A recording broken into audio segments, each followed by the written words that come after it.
and some that are overlooked because they're not part of the general trend. And one of the things that happened in 1950, which gets overlooked, is that there were occasions when the Armenian people were not so ready to submit to the orders of the Turkish government, and wiser leaders among them came to the realization that the Turkish government had a specific plan for them, and the plan was not to relocate them or to settle them in some other part of the Ottoman Empire, but rather it really was their own extermination. And this is as loud as I'm going to get. About as old a place in Armenia as you could get to. We're talking 3,000 years of a civilized presence. The Turkish government before April began to pressure the population in all sorts of ways. One, demanding that the young men were being called to go to war. And at the same time, on Lake Van, but all around it are mountains, and they began to slaughter, in their count, 55,000 Armenians had been killed just in the province of Van. December, January, the Turks staged a major offensive to crossing to Russia. I'm not going to get into the details of the war because I want to focus on what I'm going to show you. But the point was that the Turks broke their army on that front under the leadership of one of the triumvirs of the Young Turks by the name of, and therein weakened the defenses along the Russian border, allowing eventually for the Russian army to advance. And this was extraordinary because it completely irritated the Young Turk government when they realized that the Armenians have this much capacity. And we have to realize that here is a government with a full-scale army. It's got cavalry, it's got cannonry, it's got soldiers in uniform. And the strange thing about the city of Van, sometimes the Armenians don't make the best decisions, and you're going to see why. There's a huge rock above the city of Van. This is the rock of Van, where the Raduns built their royal palaces and necropolises. The city of Van sits right under it. But from that rock, the Turks eventually managed to get cannon up there and to shell the city.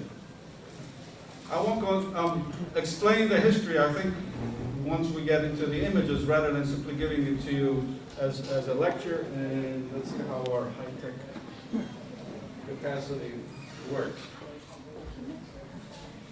Among the subjects that I wanted to explore was the role of the Turks, because in 1415, there is no Armenian state, and there is no capital city of Yerevan. Yerevan is just a town. In the Armenian mind at the time, in the Armenian mind for centuries before then, the capital of Armenia was where the Armenian Catholicos resided. And so it is there that the news began to come in. It is there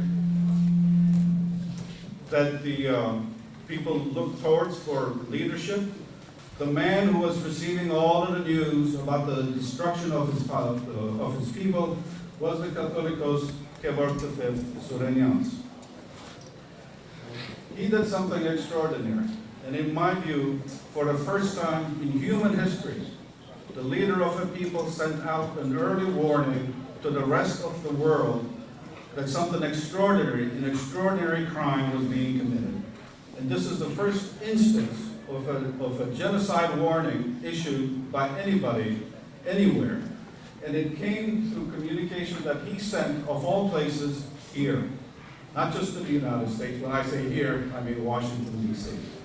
The man who received and corresponded with him was the United States Secretary of State, William Jennings Bryan at the time, and subsequently Mr. Lansing. That's the correspondence that went on between them, and it is because of the steps that the Catholicos took that the news began to break, whether it's in the New York Times or the Washington Post or anywhere else. The man who brought the news of the atrocities against the Armenian people was the head of the Armenian Church.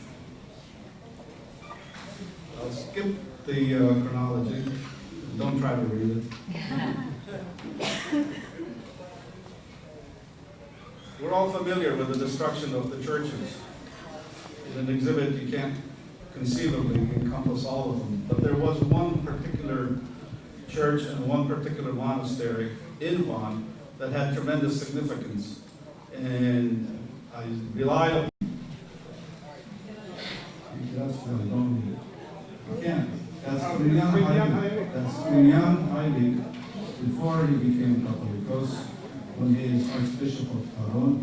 But he was the abbot of this monastery, and he remained the abbot of this monastery for the rest of his life. That's how much he loved this place. Tremendous significance. It's a 1,000-year-old place.